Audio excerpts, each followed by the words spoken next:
The video that you're about to watch was recorded by me a few years ago when my kids were still at Woodland Elementary School. It was recorded in secrecy. Nobody in the room knew I was filming. Nobody knew I was recording. I want you to listen to this. There is no picture. I recorded under my jacket, and hear what they have to say.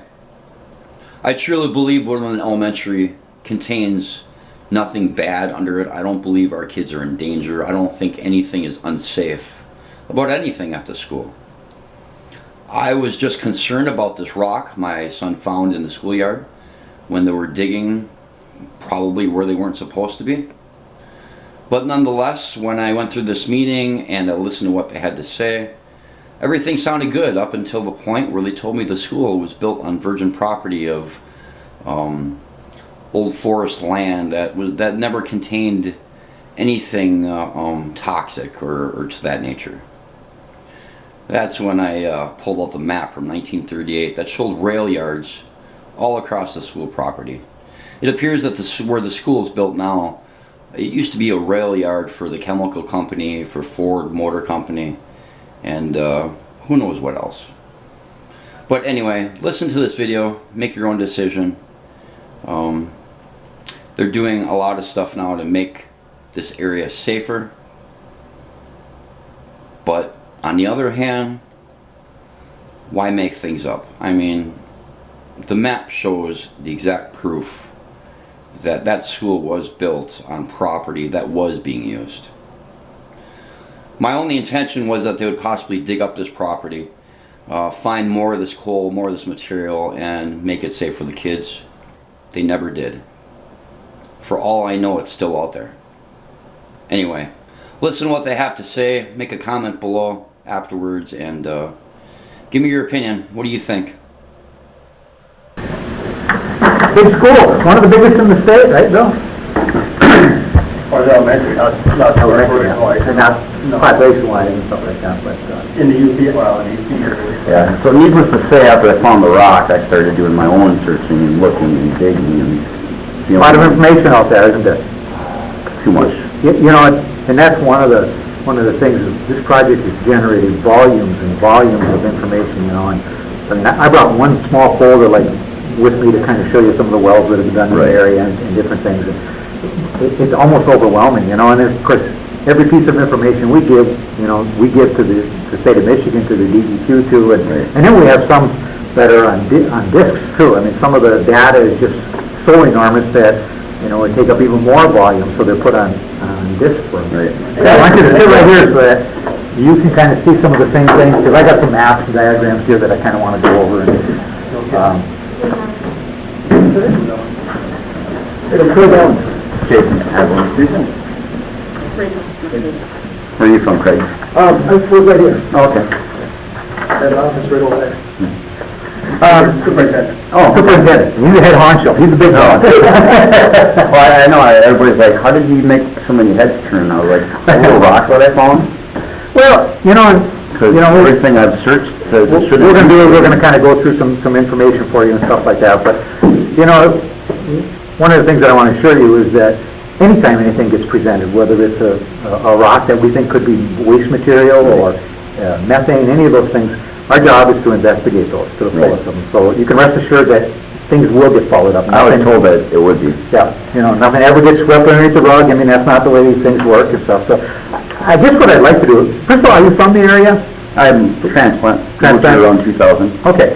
I want to start off by maybe giving you a little bit of background information, and probably a lot of it you already know, but give you a little bit of background information. I want to show you some of the wells that have been done in the area, some of the well logs that we've got, some of the results from the monitoring, and I'll give you a general impression of the whole site, but I want to keep it a little more specific as we go on to the school area, because that seems to be where your major concern is in that area. A little bit. Kind of wondering how in the world did they ever build this school here? Well, you know, and that's one of the things that we'll go over today too and stuff. Give you a lot of this information. So. No water? Is it anything? I'm good for it. I already took my bottle up, so. I smell it. No, I don't just smell. Thank you. So what I'd like to do is I've got some information I want to present to you here. Okay. I know you wanted to record it, but you know how attorneys are, they get a I lot of know. time. Feel free to take any notes that you want, those types of things. I retain most, but... Yeah, well, it's always those fine you think details. you're good, wait till you get to be my age and you forget even more. So what I'd like to do, Jason, is I'd like to go through this whole thing first, and then save any questions that you have for, for towards the end there. I got about an hour, so... Yep, so we should have time to go over this. This little presentation won't take that long, and there'll be time for you to answer some questions and stuff, but... I'm maybe fuzz in and all over, but I don't find out. Go right ahead. Yep, go right ahead. Yeah, I got some notes here too, in addition to this information here too, but, one of the things I want you to know is that Ford and Kingsford Products, they're committed to the long-term environmental response within this community.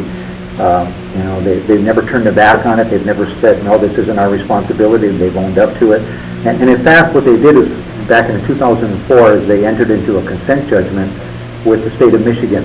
And basically what a consent judgment is it outlines all the steps that both the state of Michigan and Ford and Kingsford Products think need to be taken care of in order to make sure that this site is environmentally safe. And that was signed in 2004. Now fast forward 10 more years, and all of those things that the DEQ wanted us to get done to this point, we've already had those done. So they're committed to the long term. The other thing that they've done is, the state has required this, is we've financial assurances. What would happen if Ford went belly up tomorrow? There's enough money set aside to run this program forever. Okay, so even if something happened that Ford went belly up, we hope they never do, but if they did, there's always money set aside. So everything that's being done right now will be able to be done for the long term too. The company you built out there wasn't built for a short-term Well, process. that's right. It's built forever. The other thing I want you to know is the school has been 100% cooperative with everything that we've done. We've been on this school property. We've got a lot of borings on here. We've got a lot of wells. We've got a lot of soil vapor probes. Anytime that I came to Craig or to Bill or Bobby Staples, who was here before him, and said, hey, we'd like to come on the property and we'd like to do this, it's, come on. Whatever you think we should do, that's what we want to do to make sure that this school is safe. So they have been 100% cooperative. So, excellent to work with. And in fact, everybody in the community has, because all these programs here that I'm going to kind of tell you about a little bit, they're voluntary. I mean, a lot of it is private property where we don't try and force ourselves onto somebody else's property, but we want people to cooperate and be volunteer, because we've got good programs out there for them to participate in it. Right now there's like 1,130 homes in this area, 70 commercial buildings. We've inspected 99% of them. So we've been in them. We've got the results. So the community in general has been very, very good. In fact, I work for Arcadis right now, as does Rachel. And what Arcadis is when the EPA first started the investigation into this site and determined that the methane in general back then was a concern, came from Ford. Ford and Kingsford Products hired Arcadis, and Arcadis is a big environmental firm, and they hired them to manage the project. They're more suited to that. And then the other thing is they don't want to say, well, Ford, sure, you're investigating your own site. So we're kind of like an independent company that oversees the environmental issues in here. Right now I work for Arcadis, but back when the methane was first discovered back in 1995, I was actually the public safety director for the city of Kingsford, the police and fire chief. So I had worked on it back then from that side over there when the methane was first found. And when I retired from public safety, Rick Studebaker, who was the project manager, offered me a job to come in and kind of be the safety coordinator for that. So I've been involved in this thing since back in 1995, so I know a lot about it. But the other thing, bear with me, is I'm not a geologist, I'm not an engineer, so if we get to some technical questions that you might have at the end, and I can't answer them, by all means I'll get those answers for you from one of our geologists or the engineers or the project manager. So very, very open this conversation is going to be. Like I told you on the phone, right. This will be a layman's terms, from you to me, because I'm not the geologist. So, brief history of the site. You probably know Ford Motor Company had built automobiles here in 1921 through 1951. And one of the reasons they did was because back then a lot of car parts were made out of wood. Frames were made out of wood, the old Woody station wagons and stuff. And so this was where the supply was, and Henry Ford's idea is let's build it up for the supply rather than shipping all that wood down there. So I just had a few facts that I wanted to share with you on this site here. tremendous amount of wood that they used, and as you can imagine, not every piece of wood was used. There was a lot of scrap wood that was in the area, and they had an operation that was called the wood byproduct recovery. And what it was so that they didn't just throw away all this scrap wood that they had, they were able to utilize it, and in part to produce fuel to run the plant with and everything else, but in part it was almost like a way of recycling this. But so here is some of the information that I have on this here. Not all of it could be utilized. They utilized as much of it as they could. What they couldn't utilize was mainly put into, was like a wastewater, and it was contained in a couple of lagoons. I'll kind of maybe show you a little bit more about that. I want to hit this base first. But what kind of waste do they have here? In 1930, they had averaged 400 tons of scrap wood a day. 400 tons. So you can imagine if they just threw that away, I mean, we'd have mounds and mounds and mounds of it. So they utilized this through this wood byproduct recovery, and here's what they were able to get out of that scrap wood. They were getting 210,000 pounds of charcoal. They were getting 25,000 pounds of a pitch or a wood tar. They were getting 1,200 gallons of oils, 2,100 gallons of alcohol, and 2,100,000 cubic feet of fuel gas. They were getting a lot of this, and most of this stuff was put back into the plant to run the powerhouse and to run the plant. So they were utilizing that. Some of the things like the charcoal briquettes that they were manufacturing from the wood byproduct, they were actually turning around and they were selling. So before Kingsford Chemical came in, Kingsford Charcoal was selling them. Ford ran it till 1951, and back in 1951 the cars started being made more of a metal, and it was no longer need to have it up here.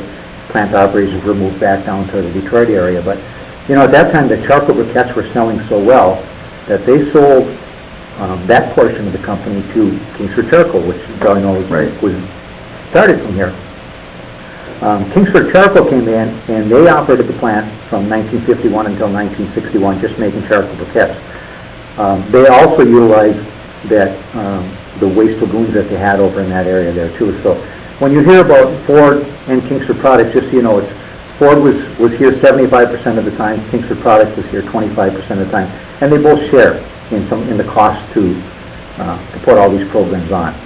And I know you probably have been looking at a lot of different things, but when I talk about these lagoons, I don't know if you've ever seen a map. It's a very, very grainy one, but I kind of wanted to show you. This was Some of the tar pit and tar the pit secondary and one stuff like that. the Yeah. oil park.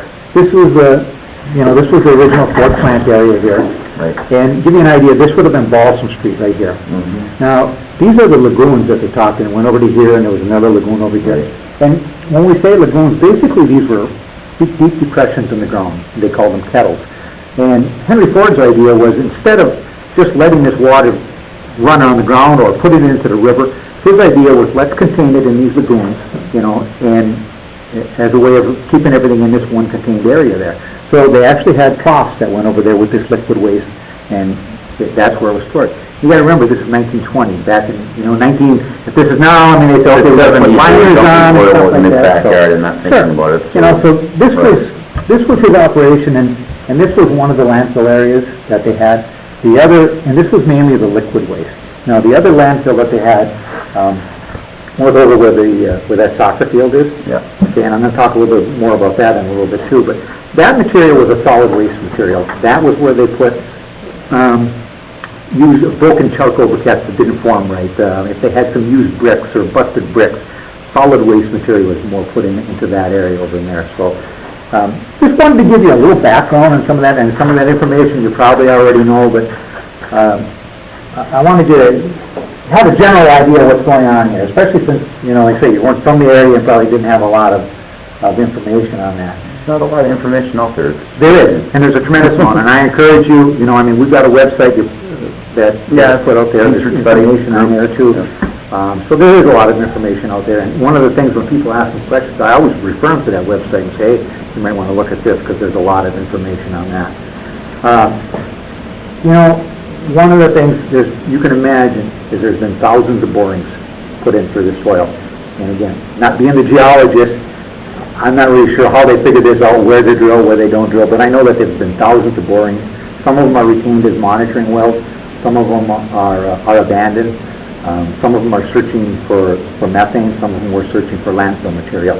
And what I've got here is this is a map of this particular area here. And one of the things that, this is Woodland School over here, okay? And this is the area where the soccer field is. Right. And all these little marks that you see out here are different monitoring wells. These orangish ones are but particularly the school. You know, you can see that we've got a couple of wells that were put right on the school property here in addition to these, and we're going to go over these. And then we also had one that was over here off of Pile Drive and a couple of borings that were over there. And Bill, my understanding that the chlorite material that you found was over by 140 Pile Drive over. Correct. So that's going to be in that area for elders. Yeah. When I looked at that, About a 3 trees. Okay. Well, I wanted to make sure. Basically right in that area there. Yeah. So I wanted to make sure I got some data from this particular well and from these particular wells here to kind of show you what's here. So I'm going to refer back to this one here a little bit, but when they drill a well like this one right here, what they'll do is they'll do a well construction log. And for instance, this one right here is GM54. They all give them numbers. So here's GM54. And this cover one just shows that this well goes down 115 feet. Now, this right here is a sample core log. And when they drill these wells, what they're doing is they're doing, and here there's continuous sampling. So what that means is every 4 feet they stop, they take out the soil from there, they look at it. You know, the geologists look at it and they say, okay, this is a reddish clay, or this is a fine silty sand, or this, you know, they've got their own terminology. And I actually got to help them, a couple of them. I'd look at it and I'd say, they've got a chart where they say, okay, this one, I'd say, I think it's this one. And Bruce would look and say, no, it's more like this one here. So they're very, very particular about the things that they do. Now, so they do a continuous sample, and then this right here is what they pulled up through the continuous sampling that they did. So, for instance, here at the surface here, here's what they found. Soil, grass, root, silt, material is dry. As they got down, and again, this is the foot, so right in here, 0 to 5 foot. As they started getting down a little bit more, they got a silt, a light yellow-brown, with traces of fine to coarse gravel, singular to roots dry. So this is the kind of details that they take. And as we go through here, and I've gone over every one of these here, you'll see that, again, at 10 foot, more sand and more gravel. Sand, gravel, sand, and they describe it, sand, gravel. When they got down to about 20 foot, now that's where they ran into some clay. And what I wanted to show you here is a cross-section also of this particular well. And we'll go over all of them here, but this is GM54. So they had a little bit of clay here, and what this is the light area here is the sand and gravel. These darker areas are more like a silt or a clay type of an area. Again, they get down here, there's a little more gravel. And so as they go down through here at about 20 foot, they hit the clay. And one of the things that's important about this clay is when we talk about methane, first of all, methane itself, it's not toxic, it's not cancer-causing, it doesn't make you sick, doesn't make you ill, you can breathe it all day long, and it's fine. It's very, very similar to the natural gas that supplies your house for fuel. Again, you could breathe that, it's not a problem. The one thing about it is that methane gas can be flammable if you have a high enough concentrations. Just like natural gas, you have to have at least 5% of it mixed with the air for it to burn. That's called the low explosive limit. If you had 4% methane and you lit a match, nothing's going to happen. It's not going to burn. It has to have at least 5%. So methane itself is fairly deep down. We discovered it's deep down in the ground here, but it's also lighter than air, so it always tries to come to the surface. It doesn't have a lot of pressure behind it in most cases, so what it does, it'll kind of lazily float up, almost, I like to say it's almost like if somebody was smoking a cigarette, and how the smoke kind of rises, and then if it hits like a ceiling, it can't go through the ceiling, right. And what happens is it starts banking down. Well, that's kind of the importance of these clay layers here, is that if the methane is very deep down in the ground, what happens is it'll rise through, it can accumulate in these sandy areas, and it can start rising towards the surface, but when it hits the clay layer, it generally can't penetrate that. Even a small layer of clay. In this case, we're looking here at about 40 feet layers of clay. So that, if there was methane gas deep down in, the clay is important because it would stop it from going all the way to the surface. So this is these borings right here. This is GM54, 55, and when I go back to this one right here, 54, 55. One of the things that, as I look through all these core logs, I don't see any waste material. In other words, when they pulled this up, there was not one spot where they found waste material where they said, oh, you know, we got coal or we got tar, we're running to garbage. They haven't found any of that in there. And I look through all of these logs. So all of these two right here are the same thing, including this one over here. Now this is 58, so it's actually on the other side of Pile Drive, where the material that your son found is on this side of Pile Drive.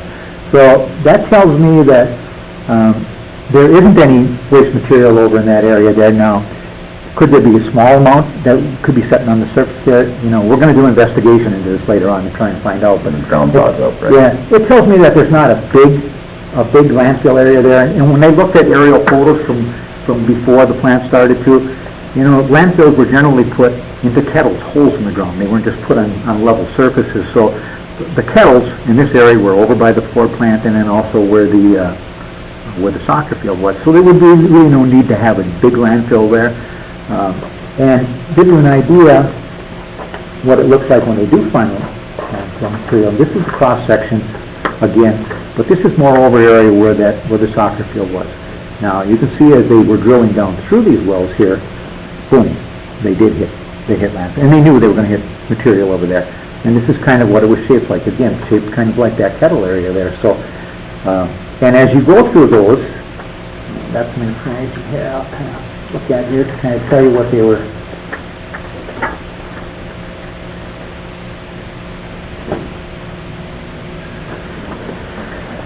And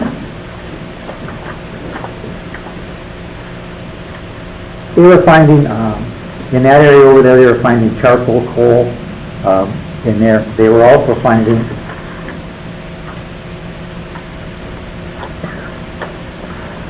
let's see here. That's right. They did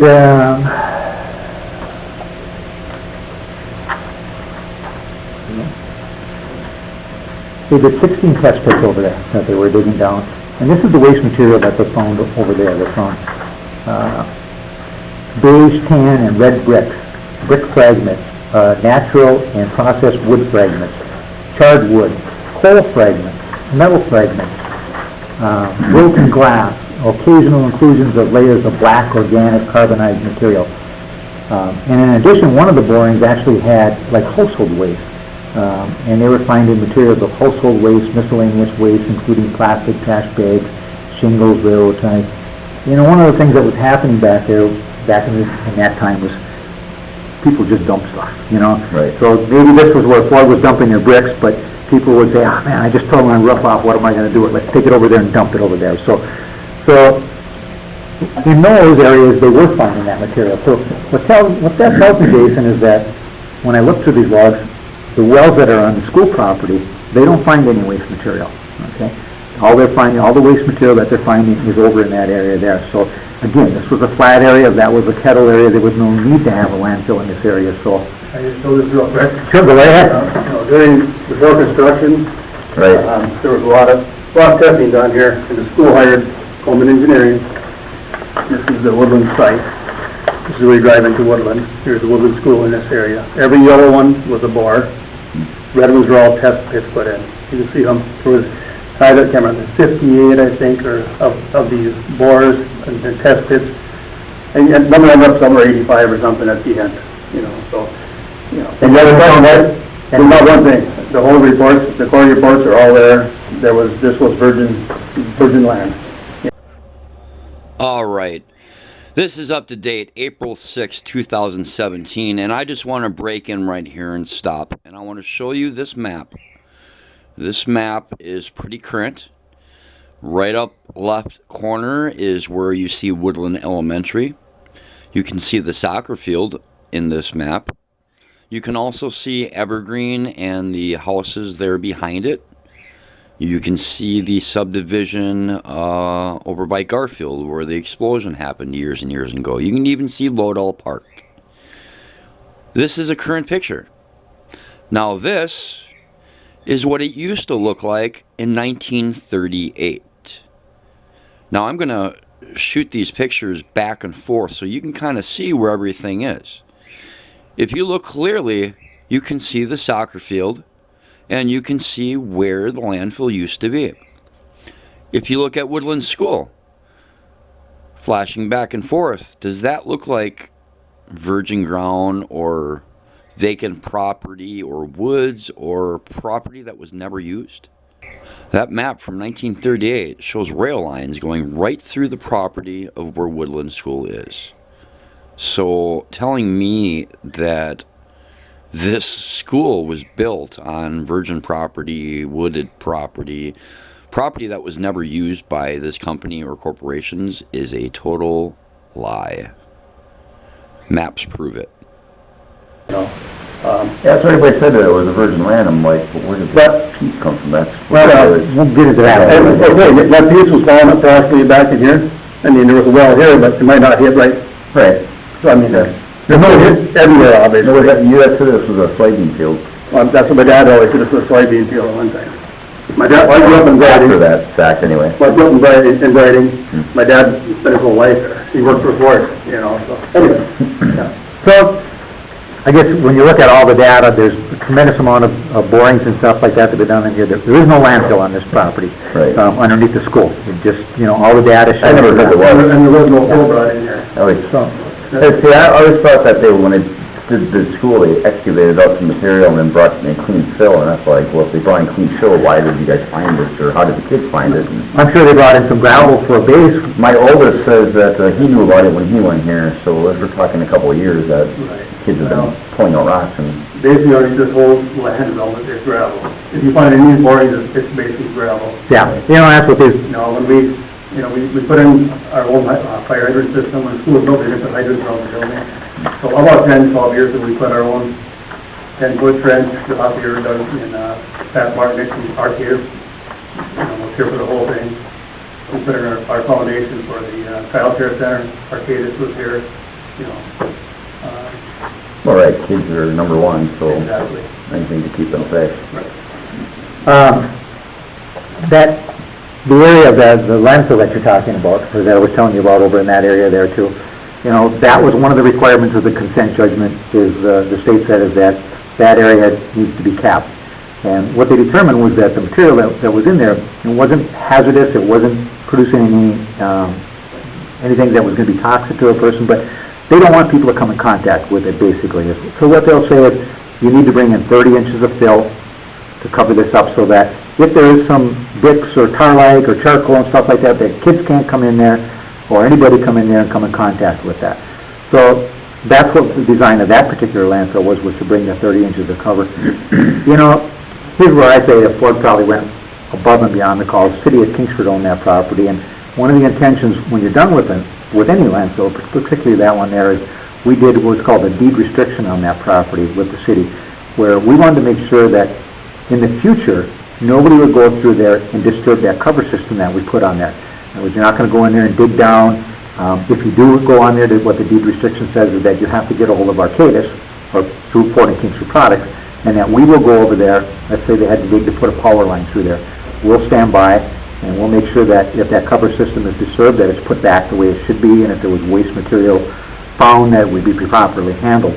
So there's a deed restriction on that property, and I know somebody had mentioned, well, you're not allowed to build there, and that's one of the reasons. You could build there, but you have to go by the deed restrictions. In fact, there's a clubhouse that's on A lot there. of stories all about this property, Yeah. like, So you can build. You're not supposed to build. No, you can build anywhere you want. There's the only place that has the deed restriction on that, over these two landfill areas. And again, the sole purpose of the deed restriction is to make sure that if somebody goes on there and digs, that the cover system is properly put back in place. So the city owned that, and what the city wanted was they wanted to utilize that property instead of just being a waste, field over there. And their idea was to make it a soccer field, and they proposed to Ford and Kingsford Products to make a first-class soccer field. They wanted a sprinkler system put in, they wanted lights put in, they wanted a clubhouse with showers and the changing rooms and bleachers and everything else. So Ford really only had to put the 30 inches of cover on there, but here's where I'd say they probably went above and beyond. They spent lots and lots of money to make that soccer field the way it was, so that, it could be utilized again. Instead of it just being a vacant field, with a fence around it saying nobody's allowed to go on here, instead they made it a soccer field. So it's kind of one of the ways that they've done some things maybe to give back to the community a little bit too. So that's how that disposal area was taken care of. Now, one of the other concerns that we have, in addition to the waste materials, as I mentioned to you, the methane. And so this is a map of and again, we'll kind of talk mainly about the school here, but this is a map of the school. And all these yellow highlighted areas are soil vapor probes. And what these do is they go down into the shallow surface below the school, and we're monitoring to see if there's any methane vapors around the school. And I brought this here, this is kind of what a soil vapor probe would look like. This is kind of like a mini version of it. And what they do is they'll drill down, core down to below the surface of the foundation of the school, and this bottom portion of the well is slotted. And what that does is it would allow methane to accumulate in there, because methane is lighter than air. Right. It's trying to go to the surface, so it's looking for an open area. So we would enter through this area here. There's a solid portion. There's a, Rachel, what's the white slurry stuff that we put on top? Bentonite. Put bentonite on the top that would stop the methane from going up through the surface and keeps it trapped in there. Seals the perimeter of the well. Seals the perimeter of the well. So that's put around there. And then these are flush mount with the ground, so that you can plow over them or you can cut grass over them. And there's a little valve on here. And what we do is with these probes right here is we'll come by and we'll monitor with an instrument similar to this, or we have another instrument too that even give us more data. We'll put that on there and we'll monitor that to see if there's any methane in there. So this is one of the biggest things that we can do to make sure that there's no methane around the school. Now, if you look at this map here, and I counted off, there's 13 of these soil vapor probes that are strategically placed around the school to monitor for methane.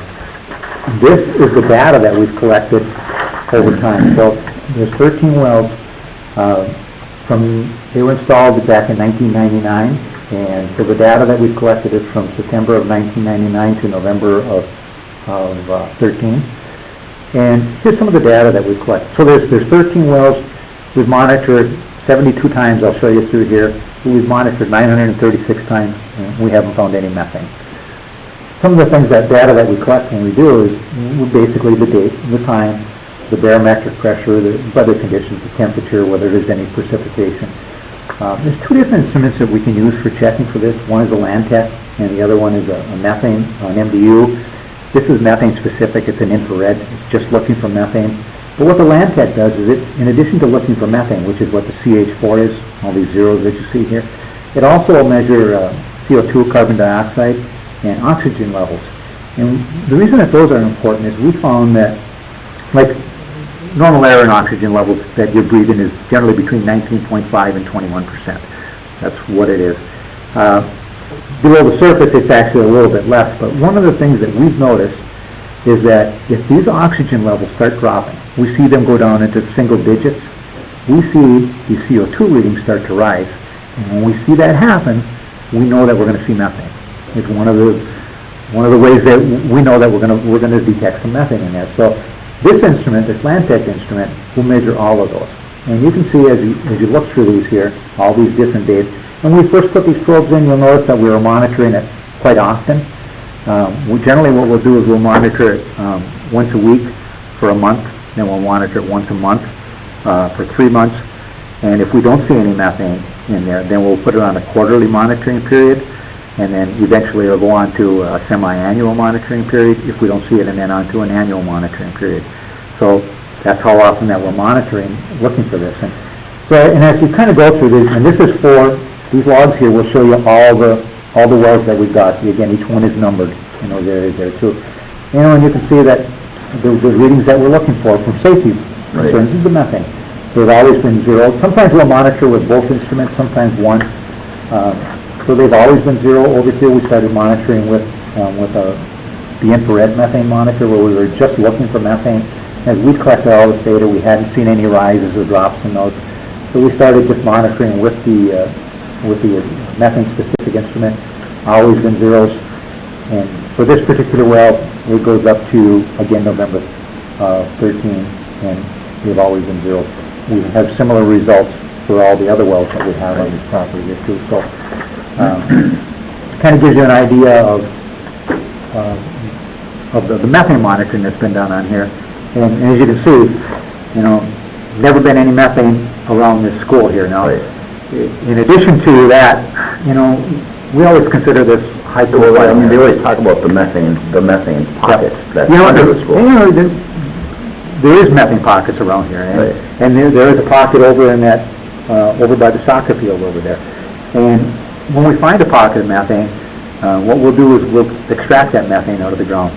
And I think you probably have noticed if you've been on our website, like a storage shed, some of the I've seen photos. the flame going before. Okay, so if you see there's a flame somewhere, or there was a flame on something that... well, not on the storage, so let me start with the storage shed. On the storage shed, basically what's inside of there is that's over an area where there is a pocket of methane. And again, it's not like this whole, this is a large area here that we talk about. Right. With the area that well, you've probably seen that map, but it goes all the way down towards the post office. Mm-hmm. It's not like this whole area has methane. What we found is there's small That pockets. doesn't go up towards the airport. Generally what happens is as from the landfill that it has, is that it got into the groundwater, and groundwater flows towards the Menominee River, so which means it's going to go in this direction. I noticed like what Arcadis is right at the island, wherever it is, there's like a little Yep. island right off, and then they just have roads Yep. that go And- almost up to here that look... There's been well put outside of this area too, in addition to the ones that we have here. But back to the methane, when we find a pocket of methane, we drill down into it, we can put in a probe like that will actually pump that gas. Inside that shed is the pump, and we'll actually pump that gas to try and remove it. And not only does it remove it, but it also will shrink that Disperses it. pocket down, Yeah. and disperses it up into the air. But that's the biggest way that we control the methane, is we find the source of it, we control it right there by shrinking it down and by venting it. So that's the biggest thing that we do to control the methane. And we also, what we'll do is we'll put these soil vapor probes like around the school here, and make sure that there isn't any gas in the shallow soils around here.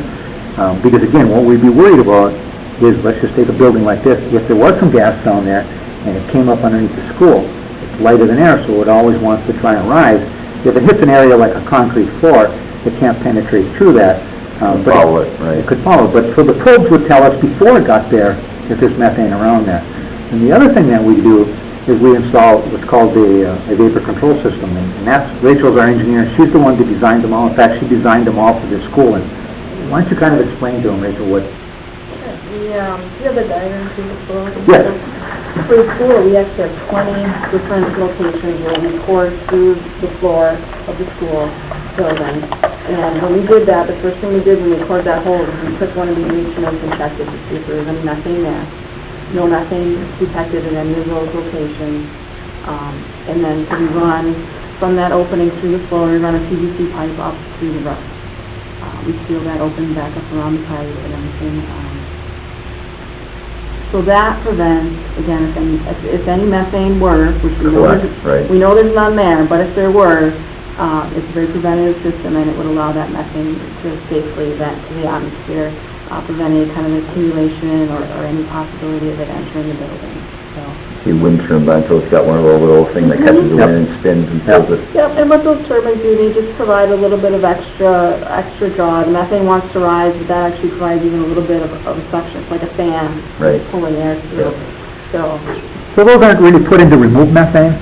They're just put in there as kind of like a belt and suspenders type thing. If methane ever did get there, and again, if there was any cracks or openings that we found in the foundation, those get sealed up again so that it can't come inside of there. Right. So the protection for like a school, again, methane's controlled at the source. We have these probes that are around the area that we monitor. Rachel's installed the vapor control system, and there's more. A building this size has a lot more than one pipe in it, right? Right, we've got 20 different locations where we are able to So depending on the size of the building, we will pull out the different ones. And again, because this is a high-profile area, like I could call it, we look at schools or nursing homes like that as high profile.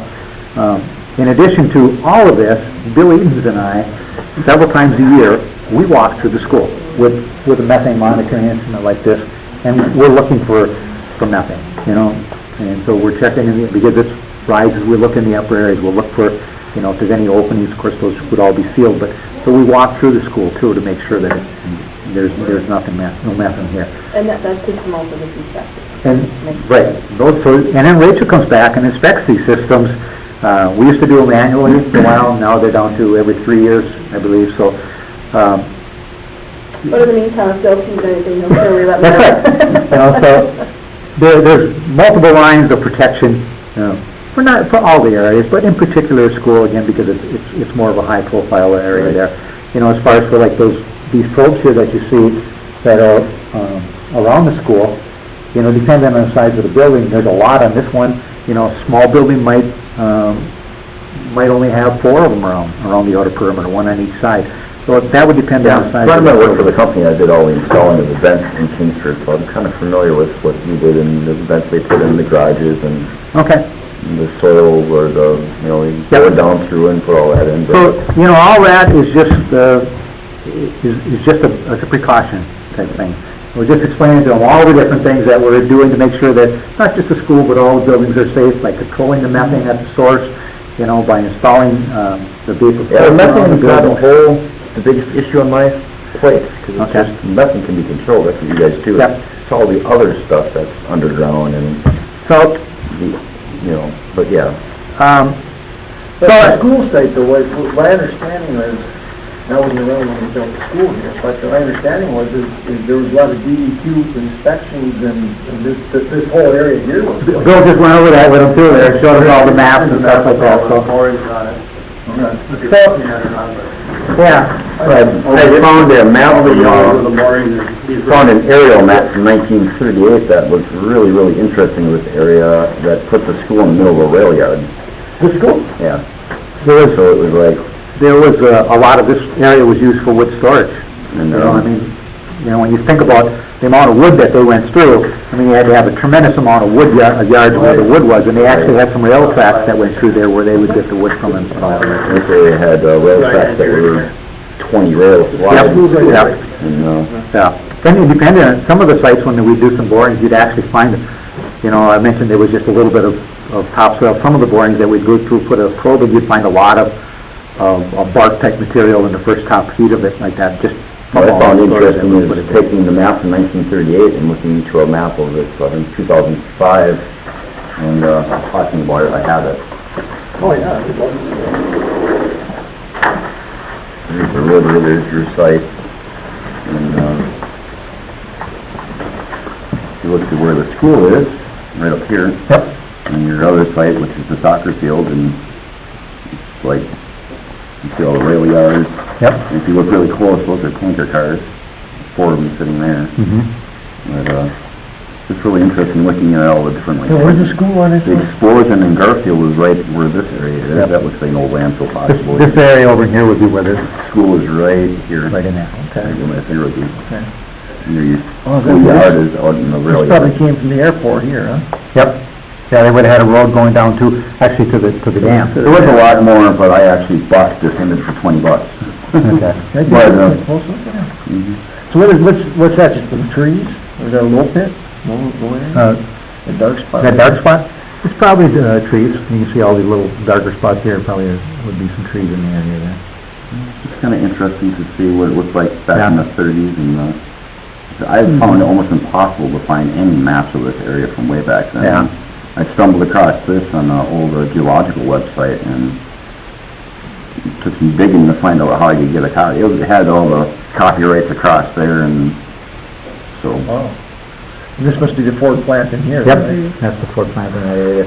These would be the lagoons, again, that we were talking about over in that area there. So what happened? Did the stuff soak down in here and then went towards the river underground? Yep, got into the groundwater, and then the groundwater generally over must have sample sites all along the river, because I know you guys got the road. Have you ever been down there? I know that they're there, and then the road goes all the way back up there around here somewhere. I used to jog this before they built the subdivision, and all along here, there's those things that you were showing them, those test things. I mean, probably every, 50 feet, there's one going right before the river. But yeah, if you take a look at it, this is really interesting. So, the school, okay. Yeah, the school's right up in here, right? Yeah. And this is the pit, the let's see that way through the shows more of a cattle type of area back at that time was. But if you look over there, when you drive by, you can still see portion of it where it's still... Well, I seen where it's dug down, I figured that's for drainage, so they can check it. Actually, that was part of the original...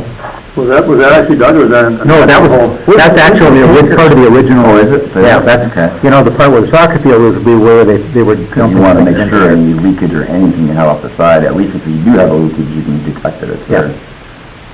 What tankers, where are the tankers? Four of them right there.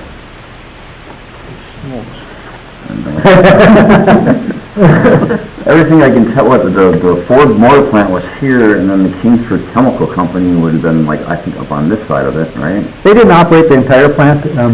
They operated a smaller portion of it. Obviously, they didn't need that big, but... I've also heard something about uranium was used in this area. Not used, but tested with, messed with. One of the things that I don't... Scientist dumped it down his leg, and he lost his leg. You know, I think there's probably a lot of rumors going around there. I mean... Right. I don't know. You know, what I wanted to give you, Jason, today... Right. ...is facts. An idea, right. And, you know, before we move on here, I guess I got to ask you, when we talk about the safety of the school here, Right. is Like I said, I've always believed that... all the information that I've given you... has never bothered me at all, because I think that's pretty well... pretty much convinced that the school is not built on oil. It worried me when I found this material, and then I had it sitting next to me for 6 months. Yeah. And I've been having some serious sinus issues in the last month. Before I move on to that, I want to ask you, Go ahead. are you convinced that there's no methane here from the amount of the data that I showed you? Yes, Okay. yes. Are you also Am I convinced... convinced there's none way up Well- 100 feet under the school? No, but Yeah, again, and it's not... some of those deeper wells, I understand the kids are fine. you know, that I'll show you, you know, I mean, these are screened levels where they're monitoring, you know, we're not finding methane in there. Right. So, you know, pretty much convinced that methane is not really a concern at the school, right? Right. From the test drawings that I showed you and the well logs, construction logs, pretty much agree that this was not built over the landfill. Right. That the landfill was over there. So you'd kind of agree to that too, right? We'll say yes to that. Okay, I mean... Only because of the rail lines being here Okay. and chemicals and leaky tankers Right. and over all those years, you know, and stuff happens. Okay, so yeah, I just wanted to make sure that Right, no, yeah, I we're kind of in understand. agreement on that. It's just, You know, after it's- doing some digging, it's like, why did they make the original decision to even put the school here? Why, not? considering everything around, why? I can't imagine a better place for it. A block away is the police and fire department. If you ever had an incident Oh, here, right, you but then- or you've got a fire, I mean, you've got I a just tremendous don't know amount of what's in the ground, area you know. for the kids to play. You know, all the testing that's been done on this property, this particular property is clean. I mean, it's birds and sand. There's no reason not to utilize these. I mean, when you think about landfills in general, I mean, if you look over, like the county had a landfill where all the cities hit, and it's right behind Kmart and Walmart area there. Right. You know, the most valuable property in this whole That's county, off. right there. You know, right Well, you know, there. what I don't understand, I grew up in Milwaukee, and in the city of Franklin is one of the larger ski hills in the city of Milwaukee. That was never a ski hill. It was a landfill site. Yeah. And they actually capture the methane from that landfill and they sell it. Right. Or they use it to power or whatever, and It's one of the I've always questions, wondered, why don't they do this in this area, capture the methane if they can find it down there and utilize it as a source of... it's one of the questions I would ask. One of the things, like I mentioned to you, is the amount of gas we're pulling on the ground now, it's not even flammable. Right. You know, the closest pocket over there that we pulled out, I just checked last month, it was only 3%. It has to be 5% for it to be flammable. So it's not even good for that. I mean, that's how small of the methane is compared to some of the other landfills in that area. Well, like I said, my biggest concern was that rock. I just tried to figure out what it was, where it came from. Let's why talk it about was. that. I wanted to make sure that we were clear, and I know we're getting a little short on time. Actually, my youngest is in here, and if I'm Okay. here too late, I'll just pull him out of school here when he gets All right. out, and I'll take him home with me, but we're good for now, I think. As far as for the coal-like substance that your son found, okay, Rachel's going to be sending that down to our geologist, and they're going Is to... that in your office, or, because I told somebody when you said Chicago, and somebody said, well, that's the EPA. We have one in Milwaukee, and we have one in Oh. Minneapolis. Brian Zindel was the one that did all the work on capping all the landfills area here. He's a geological engineer. He looked at it. Bruce Evans was one of the geologists that did a lot of these borings. And he also, Rachel sent up pictures of it, and they looked at it. And their opinion, just looking at from the pictures, is that it's a coal-like substance, not a tar. And you know, people have talked about the tar. One thing we know that it's not tar, is a couple of the reasons is when the tar gets warm, like room temperature, it becomes soft. Okay, you could actually pick it up and string it like that. So it's not that tar because it would become liquid or softer at this particular room temperature. When it was really, really cold, like if you put it outside now, it would get hard like that. But so we know that it's not the tar because of that. The other thing is the odor to it. When they did the work on the tar pit area, that when they put the cap on that, or the wastewater lagoons, they were digging that up and they removed a lot of that material, but there was a tremendous amount of odor. You probably remember it, Bill probably remembers it, strong odor. When you bust that tar open, you would smell that odor. It'd be very, very, very strong. 2 or 3 people that got their boots stuck in it and left their boots in there because wouldn't surprise me. As kids that were playing in it. Wouldn't surprise. I mean, I removed a lot of it. If it would come up to the surface when I started working for Arcadis, the DEQ said you had to remove it. You know, so we would actually, before the landfill cover was put in, we would actually remove that. We would shovel it up and put it into 55-gallon drums and have it transported over to a non-hazardous waste site. Anyways, we are sending that down there. They're going to take a look at it. But as far as for, you know, should you be concerned about your health or anything like that? Here's one of the, you know, there's been a tremendous amount of information put out there. The EPA, the City of Kingsford, the DEQ, Ford has had a lot of public meetings. We've also had progress updates that have been sent out. But one of your questions was actually addressed back in 2002, and they were wondering about like a charcoal coal. Are they safe? And here's one of the things that they said: is these materials are not releasing hazardous substance to the soil, groundwater, or air that are above the Michigan standards for direct contact or drinking water. So basically what that tells me is if you pick it up and you hold it, you know, or you were to breathe it right above it, it's not a problem, right? Okay. Now, that's in that form. Now, if you were to try and burn it, like assuming that it's coal, if you're going to try and burn it, you know, anytime you burn coal, it's going to give off, you know, some fumes that maybe would not smell so good, and maybe it also would give off carbon monoxide, right, which would be a poisonous gas. But in that particular state, it's fine. Okay. So you shouldn't have to be any concerned about that it's set in your house for that long, or that. Well, I've been having these weird sensations of smelling exhaust for the last 2 months, and I can't put a finger on it. And sitting here, I smell it. So I know it's just me, but everybody's telling me I have a sinus infection in place. But just having that and then finding the rock, everything all at once, it's like, oh. But so you shouldn't have any. There shouldn't be any safety concerns about that there too. But you know, I know your question was how did it get there? You know, we could all speculate. You know, that maybe somebody, the rail yard, maybe somebody was hauling in fill in a little hole and they used an area where that was in. But I mean, we all know you have touch samples here and here. It's possible it could be something in between. Right. So my biggest concern was giving it to Darren giving it to you, and this summer or spring going out there with a shovel, a backhoe, and digging and just kind of looking around. And that's what I told you. One of the things that consent judgment that we have with the state requires us to investigate all these things.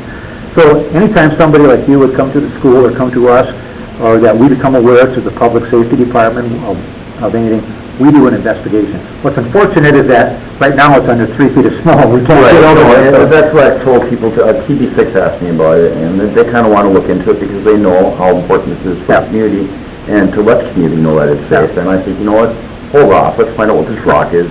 They're going to dig. I know they're going to dig because I guarantee when I gave the rock, my biggest concern was that you guys don't hide it. And I didn't know about the company. Everybody I talked to said, I can trust you, you're really trustworthy.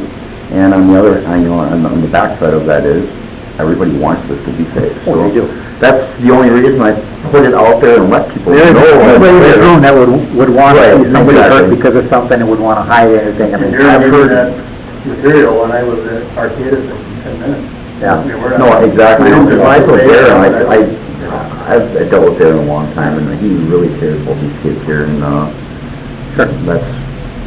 But I just wanted to little back, you know, I guess you put the information out there, and I just kind of shared it around with everybody else, saying this is what I found, just to let you know that if your kids brought this material home, let somebody know that you have it. And I can assure you that it'll not get swept under the rug. As soon as that snow's gone, we're going to be out there doing an investigation, and you know, we'll take whatever action needs to be taken. If it turns out that there was just a few chunks of it layering there or buried underneath there, you know, If it turns out there was a little bit more, you know, we would look at whatever that appropriate action would be. You know, our project manager, or geologists, or engineers will all take a look at it, what we find when we go out there and do that investigation. And, you know, you can rest assured that whatever needs to be done